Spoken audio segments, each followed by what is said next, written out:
Well, hello, everybody. It's Friday, it's 1 o'clock, and you know what that means. It's just about 2 days until church. That's the most important thing, but it's also round the table with Christian and CERN. We like to get through some of the big stories in the news each week and give you some Christian input on those stories, help you understand what's going on and how you can take action. Today, I'm really glad to be joined by two important people. One of them is Tim Dieppe, my colleague at Christian and CERN. Hi, Tim. Hello, how are you? Doing all right, thank you. And we've got a special guest today. We've got Reverend Dr. Bernard Randall. Hello. Good afternoon, hi. It'd be great to talk to you about these issues that we've got lined up today. Some really important ones, maybe one less important one, but still very interesting. And I hope that everyone who's viewing now or listening, watching in the future, will be really helped by this discussion as we go through it. If you're here today watching live, we'd love to hear from you. Make sure you get your comments in. Please click the thumbs up wherever you're watching, Facebook or YouTube. That really helps us spread the word about what we're doing. And get your comments in. Ask your questions for me, Tim, and Bernard. That really helps us as well. And we get to hear your thoughts and bring them up and respond to them. So today we've got three important things to talk about. First of all, with Bernard, really. People who've watched our streams before or who follow Christian and CERN will know about Reverend Dr. Bernard Randall. He was a school chaplain who lost his job quite some time ago now because he preached a sermon in chapel relating to LGBT issues that were being taught in the school and saying that it was, people didn't have to be feel like they were forced to believe any particular ideology. Bernard, can you just fill us in on what's been happening this week as you've been taking that challenge forward? Yes, of course. So, golly, it's a long story. June 2019 was when I gave the fateful sermons, which caused all the fuss. So it's quite a long time ago. It has been going on a while. I lost my job. And so I took the school to an employment tribunal for religious discrimination. This was a Church of England school discriminating against Church of England doctrine being preached in a sermon in the chapel. And we had an employment tribunal, which was in September of 2022. Got the result in February 23, so a year ago. And much to my surprise and dismay, I have to say, we lost that case, and the judgment just didn't feel at all fair. It felt really as if what I was saying was completely glossed over. Out of the whole sermon, about 20 words were quoted by the judgment, but it quoted it later. Bernard, what did you say in your sermon that was so offensive? Why were they so upset with your sermon? You haven't explained that. Just explain it. Yeah, I guess a lot of people watching will know, but I preached because I was asked by a pupil, how come we're told we have to accept all this LGBT stuff in a Christian school? Because a charity called Educate and Celebrate had come into the school to push an LGBT agenda, and that charity has now closed amid scandals, so who's standing still? But anyway, so I addressed that and I said, basically, you make up your own mind. You don't have to accept anybody else's ideology. You make up your own mind based on what you think is right. But I said, as examples, LGBT activists and many or most Christians will disagree on some topics, such as that marriage may be only of a man and a woman for life, or you may believe that biological sex is real and can't be changed and sometimes makes a difference. You may look at gender identity language and think it's incoherent, doesn't really make sense, can't be more than partly true. But I emphasized repeatedly the importance of respecting the people you disagree with. So loving your neighbor as yourself doesn't mean you have to agree. How could it? But it does mean you should respect the sincerity of the people who hold a different viewpoint. And there's no excuse for personal attacks or abuse or anything like that. So if we're saying respect other opinions, you respect the person and not necessarily the argument is kind of the well, absolutely. But I mean, you can respect that a person is being sincere in his or her arguments. Yes, you can. And that's you meet them in a fair place. Yes. Anyway, so for saying be respectful of different beliefs, I was sacked for gross misconduct for expressing my beliefs. That's basically what it amounted to. And that was upheld at the employment tribunal, as you said, that had the judgment about a year ago. And then this week, you've been at the employment appeal tribunal. been appealing. Well, obviously put in the appeal pretty much straight away. So on Tuesday of this week, we were at the Employment Appeals Tribunal for a preliminary hearing, which was about whether we would have permission to appeal, with a view to an actual hearing, a full hearing of the appeal at some point, which would be 7 or 8 months later, probably. Unfortunately, legal things have changed since we put the appeal in particular the Christy Higgs case, which is another Christian concern the Christian Legal Centre have been working on. Her appeal has been pushed to the Court of Appeal, so at a much higher level.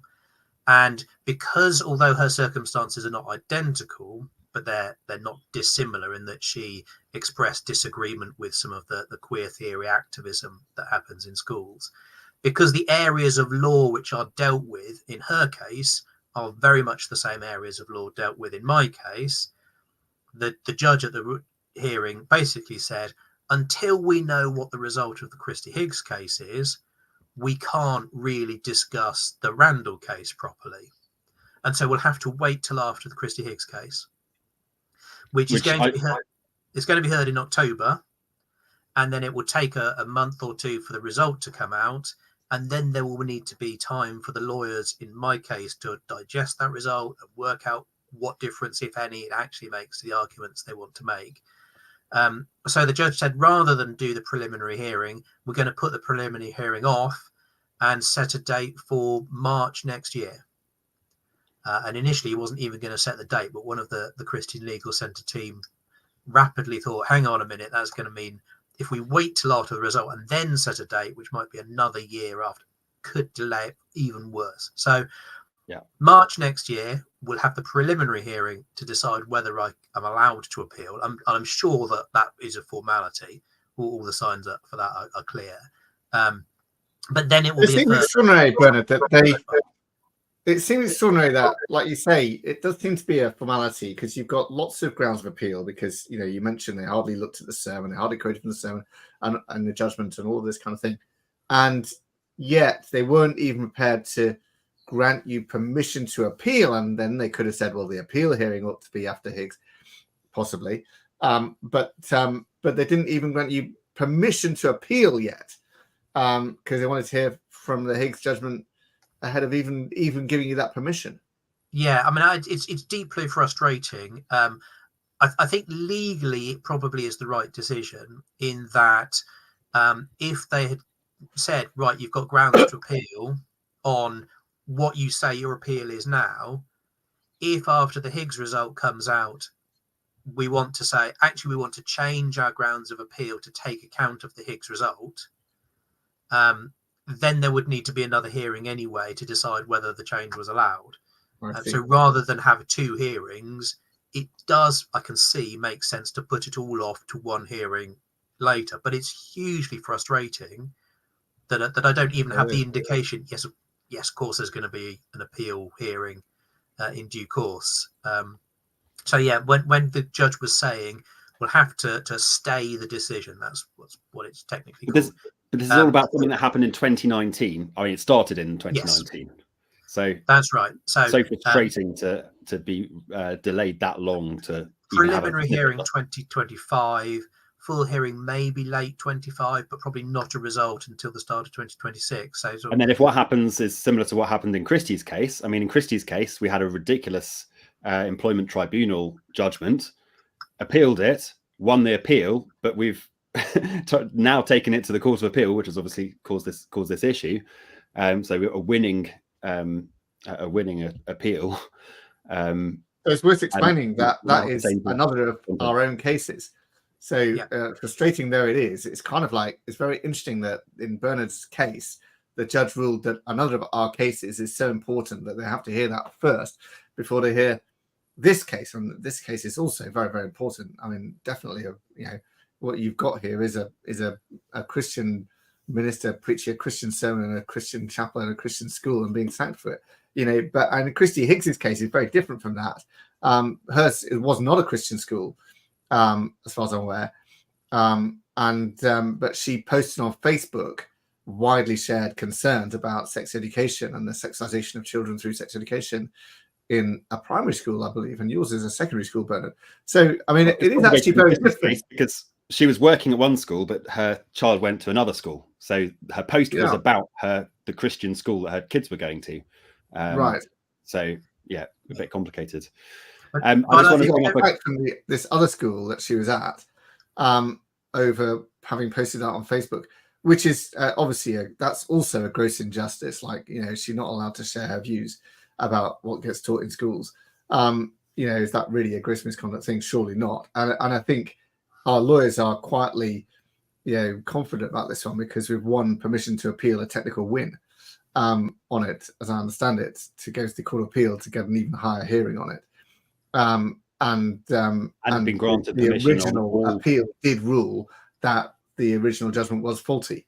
And we've got permission on every single argument we've put on that case. So and also in a sign of the sort of momentum behind the arguments that Christian Legal Centre team are making, the Court of Appeal judge who gave permission to go for a full Court of Appeal hearing raised additional points for herself, where she was basically saying the restrictions on religious freedom and the ability to manifest, to express your religious beliefs, actually the way the law has been applied looks very dodgy. There is a problem there, that it's too restrictive. And so actually the rights to freedom of religion should be understood much more strongly.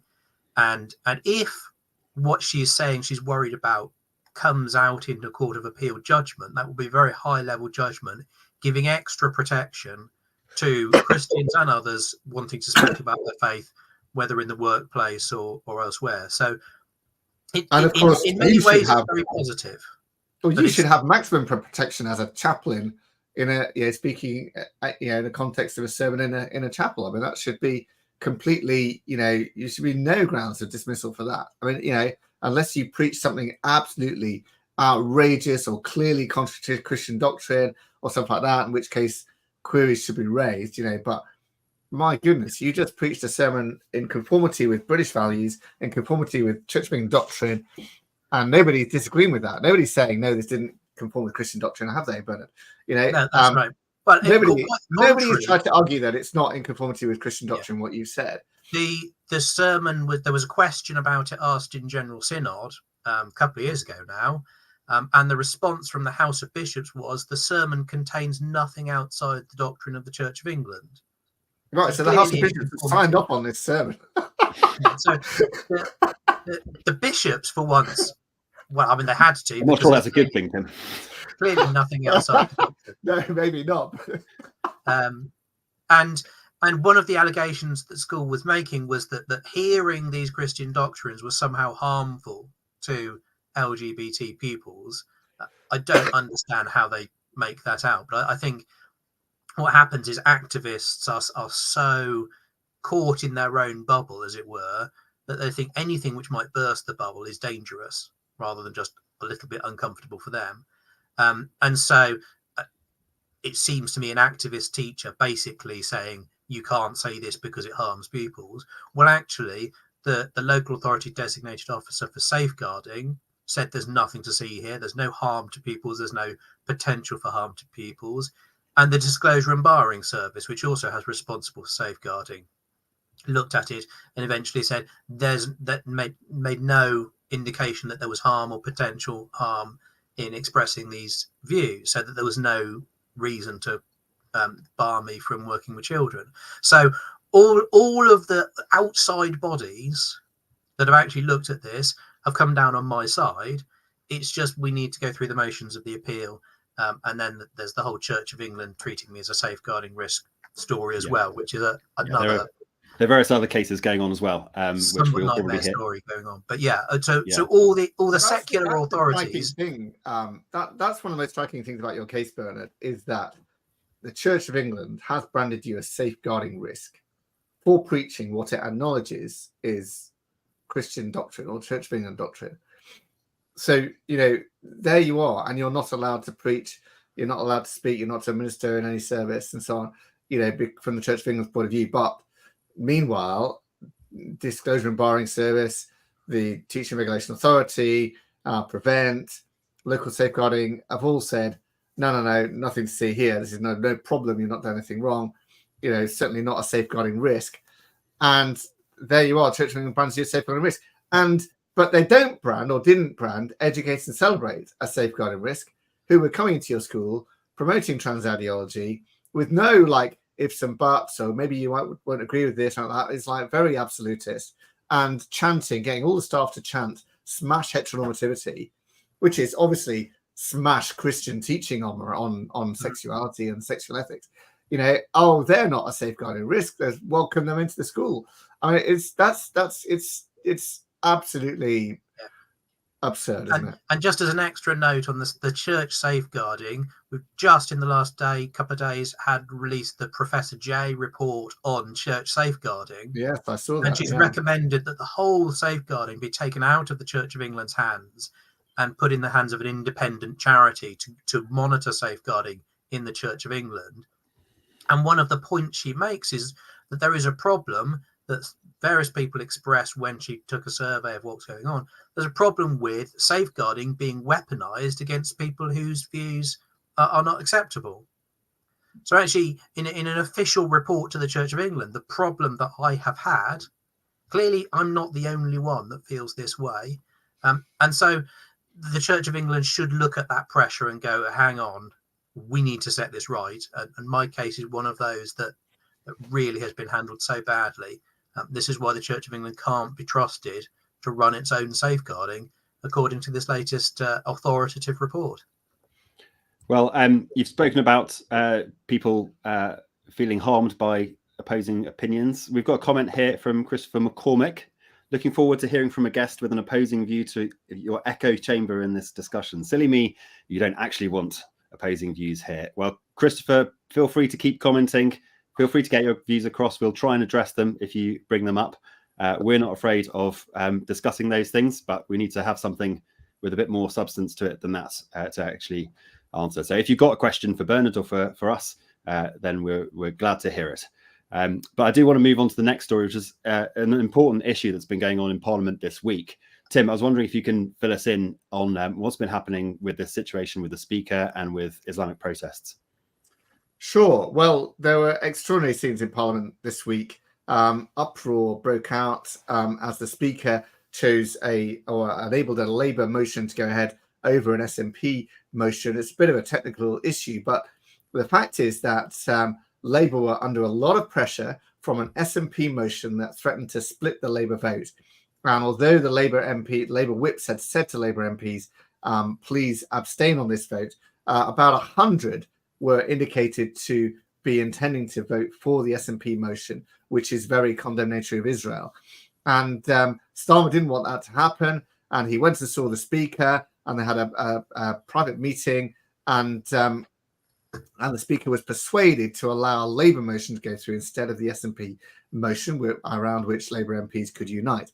Now, the point is, the Speaker, in justifying why he allowed this, said that he was concerned about the security of members of the House of Lords. That was the reason why he did it. It's concerned about the security of members of the House of Lords around this vote about Gaza. And yesterday, when he explained further, he said the details of things that have been brought to me are absolutely frightening on all members of this House, on all sides. I have a duty of care, and I say that if my mistake is looking after members, then I am guilty. And he clearly felt like the pressure from threats from Islamists on MPs who, about the way they voted on this motion was too much to bear, and therefore he actually broke with parliamentary convention. And he knew he was breaking with parliamentary convention. In fact, he was warned about it by the Clerk of the House, who then published a letter very clearly stating this was a breach of convention and I don't think you should have done it. And the SNP was so upset, they walked out the chamber, and then Conservative MPs walked out as well after him. And I think there's now over 60 MPs, might be 70, I think, who signed an early day motion calling for the Speaker to resign over this. But the point is that here we are, massive anti-Semitic demonstrations nearly every weekend in London. As it turns out as well, there was displayed projected onto Big Ben, House of Parliament, from the river to the sea, Palestine shall be free, which is clearly a kind of genocidal chant, anti-Semitic chant, projects onto Parliament. You've got MPs in fear of their lives. One MP told a journalist that he weighed up his safety before deciding how to vote. So MPs are clearly feeling like the pressure on their safety. It comes a month after Mike Freer MP said, I'm not going to stand the next election because I don't feel safe. He is an MP who has supported Israel. He lives, his constituency is Finchley, which is got a high Jewish population. He supports Israel, and he's had various death threats and so on. And it turns out that the chap who assassinated another MP, David Amos, intended to assassinate him as well. So there's a massive issue here of threats and security to MPs now in Parliament. And this means that we don't have a functioning democracy properly. If MPs are deciding what to do on the basis of what the mob says, basis of whoever's giving the most violent threats, well, that's not democracy anymore, is it? That is actually threatinacy or something like that, isn't it? You know, or Islamist-cy or something, because the Islamists have the greatest threats and therefore the MPs listen to them the most. And that is absolutely not how it should be. And it shows the state of this country at the moment, shows the massive increase in influence of Islam. And, you know, furthermore, already it's happened that the Labour Party formally adopted the APPG definition of Islamophobia, which says that Islamophobia is a form of racism that targets Muslimness or perceived Muslimness. And basically means that anything that is critical of Islam could be deemed Islamophobic if somebody perceives it that way. The Labour Party is under pressure to, increase that definition, and debate in Parliament just in December. Lots of calls to make this a legal definition. Once you've got that a legal definition, and by the way, no Labour MP can possibly oppose it because it's formally adopted by the Labour Party, you will then be under a criminal sanction of potentially criticising Islam. And that's very, very difficult to come back from if we get down that route. And I just want to highlight just how close we are to this. It's very interesting as Suella Braverman, former Home Secretary, actually wrote an article in the Telegraph today saying the Islamists are in charge. I think that's slightly over-egging it, but they have much, much more influence than many people care to recognise. Let's put it that way. Much, much more influence. And the scenes in Parliament this week really serve to illustrate that. So, Bernard, you're quite a lot more knowledgeable about British history, constitution, these sorts of things than I am. So what's your take on this? Is it just how much should we care about changes at like breaking parliamentary protocol? Is that a big deal? And what other responses do you have to Tim there? It's a tricky one. I mean, I think breaking parliamentary protocol in certain circumstances, rules can be broken because there's a very good reason. I'm not sure that protecting people from Islamist threats is actually a very good reason for the sort of reason that Tim has been outlining. Actually, once you start down that route, you're in a dangerous position. There is a word, ochlocracy, which is mob rule. And if the mob yelling outside Parliament... That's the word I was looking for. Thank you, Bernard. Appreciate that. Ochlocracy, yeah. So we can't have mob rule. We want democracy. So it is really, really important that parliamentarians are able to actually think and discuss things properly without fear of threats.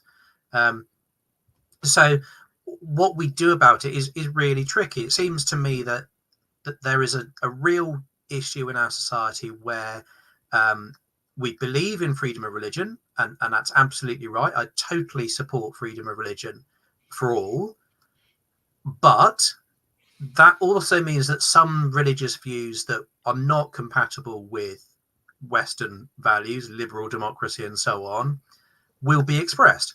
People are entitled to express those views. Absolutely they are. But what we do as long as it doesn't entail threatening violence. Well, yeah, once it's threatening violence, includes like calling for jihad and includes some of the anti-Semitic type of chants and things that have been going on as well. That is beyond the pale. Yeah, absolutely. There has to be a line that gets crossed, and obviously threatening violence, inciting violence, those things are unacceptable in any society for whatever reason. It doesn't matter whether it's religious people inciting violence or non-religious, whatever the reason is, that should be clamped down on. But if people are expressing their views non-violently and in a spirit of open debate, which is what democracy should be about, then they should be allowed to express those views. If people want to advocate for an Islamic society with Sharia rule for everybody, I think they should be allowed to do that. They just can't do it with a big stick in their hand threatening damage to people who disagree with them. That's the sticking point. And it seems to me that we have become very bad of the last, well, probably 20 years or more. I mean, think back to the fatwa against Salman Rushdie for criticizing Islam. That was 30 years ago. Because he was threatened with violence, people backed off. Whereas if people at the time had said, no, you can threaten violence, but we're going to carry on being a liberal democracy, perhaps things would be better. So we need to stop backing off. We need to say, people who believe in Islam, fine. Islamism, which brings with it violence, that is a different thing. We need to be able to talk openly about those differences and what is and isn't acceptable. And we wouldn't accept Christians espousing violence against non-Christians. Now, if we look back at Christian history, we'll look back at the 16th century and slaughters of Anabaptists at the hands of non-Anabaptists and whatever. Christians don't have a perfect history. True. But we've overcome that. We worked through it and we've got to a better place. So it is possible, I think, in a modern society to find that better place with respect to Islam and Islamism. But we need to be able to discuss it. And if parliamentarians can't discuss it because they're afraid of the thugs, the crowd, the ochlos, the ochlocracy, that's a real problem. And I don't have good solutions, but I know we need to find one. It's going to take a lot of courage, isn't it? Because even in the policing situation, where you've got police whose job it is to make sure that the crowds are not rowdy and not inciting violence and these sorts of things, it's quite difficult for them when you've got hundreds and hundreds of people who are acting, quite intensely, or in these sorts of protests, and then for the MPs themselves, understandably feeling concerned about their security. And we have seen more than one murder of an MP in recent years, one by an Islamist, one not, one by someone with right-wing views. It's understandable that they might be scared. So we're going to need to find some courage from somewhere. I mean, how do you think we actually, as a society, typically have enough courage and conviction to actually to stand up and say no to some of these things? Tim? Well, I just wonder if part of what could be a good result of this week's events is more people actually decided they need to speak up about this, and more people being able to be vocal about it. And it sort of brought it out into the open that Islam is now such a influential thing that it's influencing events in Parliament and causing a breach of protocol in Parliament and all that kind of thing. And so I wonder if it will become, for example, an election issue coming up at the next election. The influence of Islam over Labour, could be a big influential factor in terms of election coming up. And what Labour is going to do about Islam, what all the parties are going to do actually about Islam. I do think that no party's really had the real courage to properly address it. I mean, the Conservative Party is the only mainstream party that has not signed up to this APPG definition of Islamophobia. That gives them some credence, at least, of having done that. But not a lot. I mean, there's a lot. A lot has happened. A lot has got worse under their leadership. Let's be fair. Let's say that as well. One or two MPs, Swella Braverman, Robert Jenrick, did speak out quite boldly about this, and others as well since this happened. And I just wonder if more people might start to do that, and people might start to recognise their need to do it. But I don't see that much courage at the moment. And I think courage comes from conviction, and ultimately, I think the convictions you need are Christian convictions, really, to have the courage to take this on. It's a religious thing. As Christians with a religious faith, we understand some of the depth of conviction that Muslims can have over this, and I think sometimes non-Christians will struggle to recognise or appreciate the depth of conviction involved in the issues involved, as well as I think sometimes Christians can. I wonder, Bernard, if you've got a take on that, because I think there is in our society a general misunderstanding of how deep those religious convictions go for all kinds of people. And you're someone who's taught in schools, and we have RE syllabuses which sometimes aren't very good at kind of explaining how deep religious belief goes. There's generally a lack of awareness of these sorts of issues. Do you think that's part of the problem? I think it must be. The way that religion is taught in schools very much skims over the surface. It doesn't really explore the depths of what it means to be a person with strong religious beliefs and the convictions that brings. And I think we live in a society where the idea of truth, a sort of absolute truth, is alien to many, many people. And if there's no truth, then there's no particular reason to stand up and speak out on a particular issue. It's much better life. If you don't believe there's such a thing as truth, just be comfortable. Just get on with life as best you can. Keep your head down.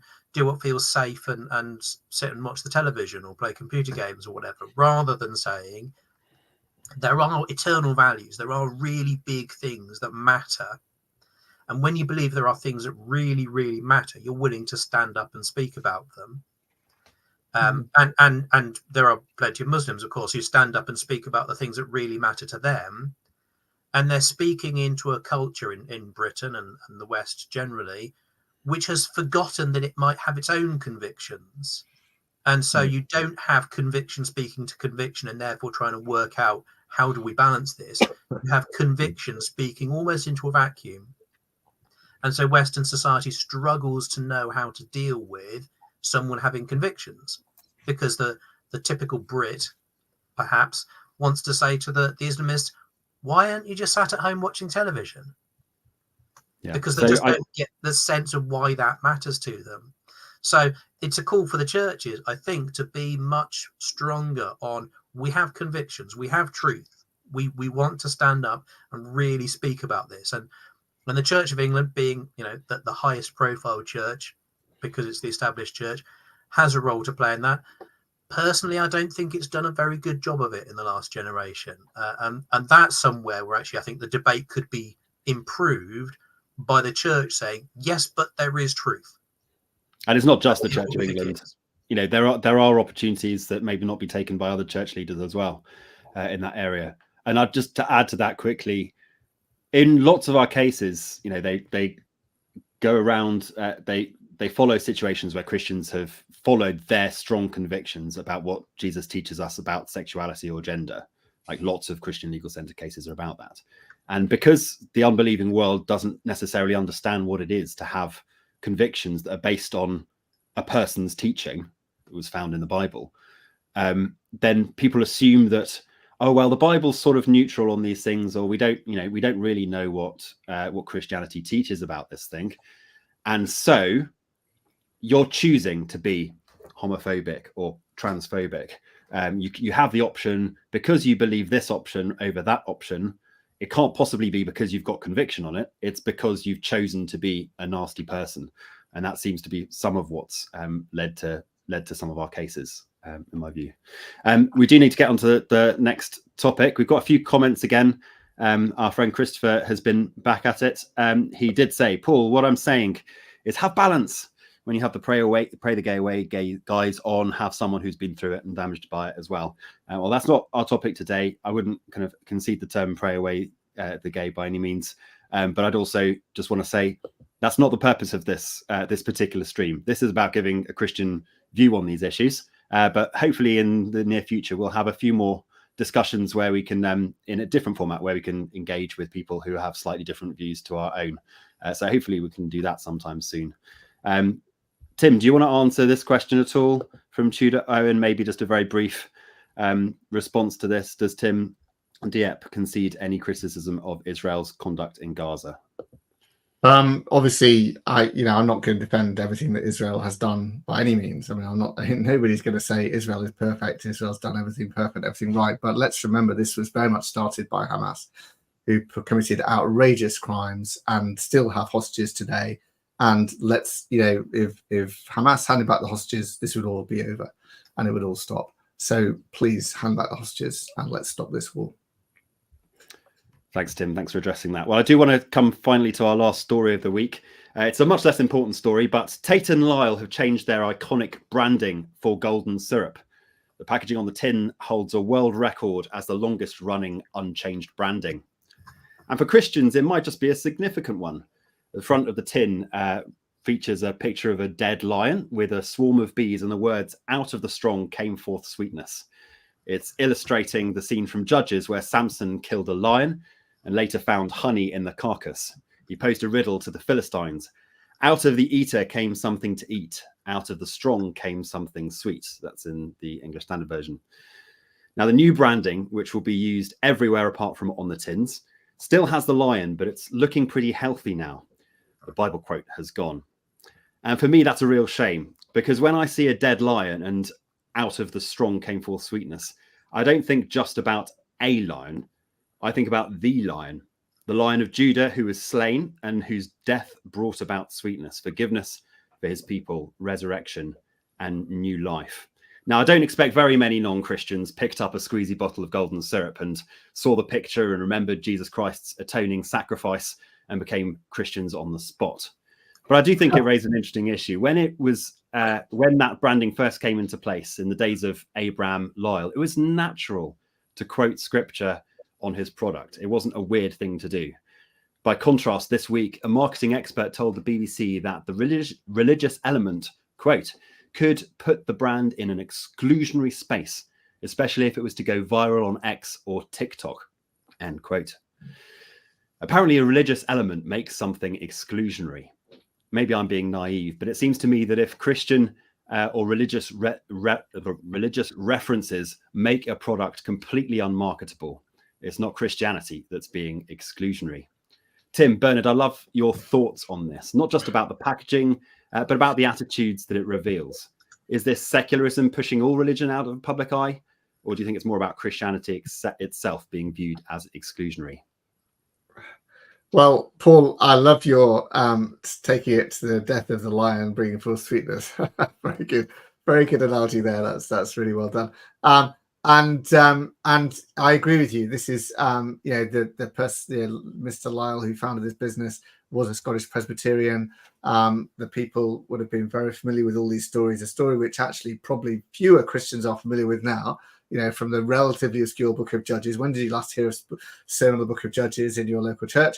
Perhaps not often. Did you read those stories to your children? Perhaps not so many of us. Would your children recognize this story if they were asked about it? There's a question to ask.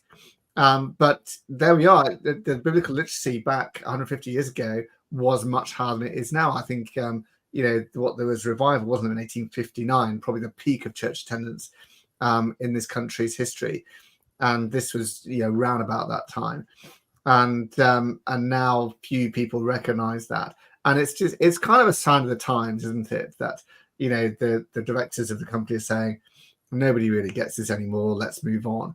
And sad, but true. I mean, it is a sign of the times. You can't really blame the directors themselves. It's they are reflecting culture in that people don't link with that analogy anymore because we have much less familiarity with the Bible than we used to have.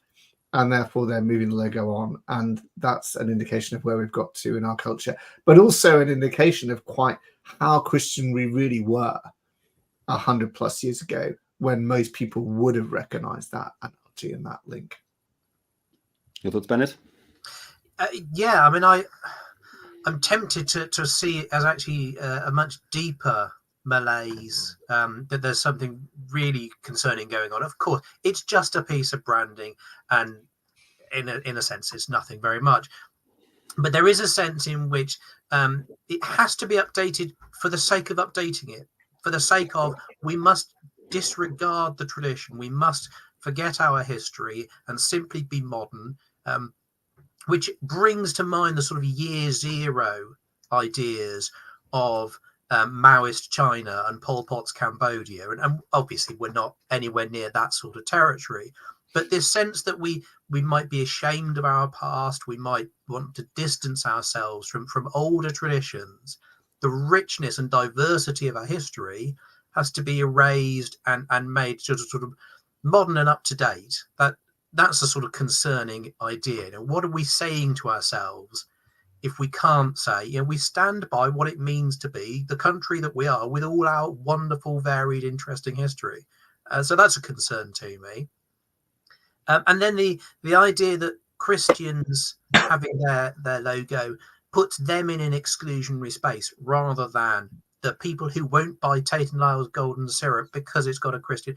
Those are the people being exclusionary, as you say, Paul. And I think that's really strange, until you realise that, of course, it's the same sort of idea that you get from the more Marxist activists of people like BLM and whatever, who say black people can't be racist. It's only the oppressor class who can ever be racist. Only white on black racism exists. Anything else is because it's about a power dynamic. So the idea that the people who won't buy a Christian branded product are the ones who are in the right, because Christians have been the oppressors over all these years. That's very much part of that same worldview, that same sort of thought system. So in a sense, yes, this is, of course, a very trivial example of it. But, and maybe I'm indulging conspiracy theories, maybe I'm going too far, I don't know. But the sense that even a very trivial case can show just how deep some of those ways of thinking have seeped into our society. Again, it's a concern to me that we're losing our past and we're losing the ability to be rational and fair because we're simply concerned with who's in power and what are the power dynamics, rather than a much more nuanced, open discussion. And so, you know, Christians have oppressed Muslims and therefore you can't criticize Muslims is one of the power dynamics. This is different, but the same sort of idea. The past, the previously strong powers oppressed. Even though, Bernard, Christians are the most persecuted group in the world, and 9/10 of that persecution occurs under Islamic rule. Well, absolutely right. It's the idea that it can only go in one direction is a clear nonsense, but it's a nonsense that so many people in our society live with. And the fact that this professor of whatever it's contemporary design or something can say this thing about Christianity being exclusionary, when it's actually the people not wanting to buy a product with a Christian symbol on it being exclusionary, it shows how deep it goes. And let's not overreact to a piece of branding, but yeah, nevertheless, it's a sad thing and doesn't reflect terribly well on our society as far as I can see. Tim, you've read and reviewed lots of books that deal with these sorts of issues. I think it's important that Christians have an opportunity to understand how those ideas about this oppressor-oppressed dynamic, etc., have come into our everyday discourse. Have you got any recommendations on what people might read, or where? Well, Melvin Tinker's book, That Hideous Strength, is a very good introduction to critical theory and or cultural Marxism, as he calls it. I think I'd recommend that one first. I mean, there are others, but off the top of my head, that was the top one. So I think I spoke over you. So that's Melvin Tinker's book, That Hideous Strength, that takes its name after C.S. Lewis's. That's right. Yeah, the same name. Okay, that's great. I think we've got a review of that on our website, haven't we? I think so. Yeah, I think so. Maybe we can find the link. Maybe people can look for that. It's been a pleasure to talk to you both. I think our time's up for now. We've got some final comments maybe to bring up. Carol Donaldson, friend of the show. Modernity is so bland. I really do agree with that when it comes to that branding. It's sort of everything just gets flattened out into the same sort of style, it seems, and just all of the edges get shaved off, and anything sort of actually interesting does. Helen, I don't know how to say the name. McCone. I've seen the surname so many times, but I don't know if I know how to say it. It's sugar, not honey, that they market. So really accurate marketing is it selling sugar or syrup, not honey. Well, that is true. The golden syrup, I don't think we'd necessarily advise for people's health that golden syrup is a great thing to be eating too much of, and it probably won't make you look like Samson by eating too much of it. But it's still an interesting story. Thank you so much for joining me today. Thanks everyone for their comments. Lots of really interesting things today. I hope you found it interesting and helpful in terms of thinking about these stories and what they tell us about the world that we live in. Thanks so much for joining us, Tim and Bernard in particular. We pray and hope for your case and cases, for that matter, that they go forward well in the near future. And I'm sure we'll be hearing from you soon. Thanks, everyone, for joining us. And we'll see you again next week at 1 p.m. on Friday. See you then. Thank you. Bye.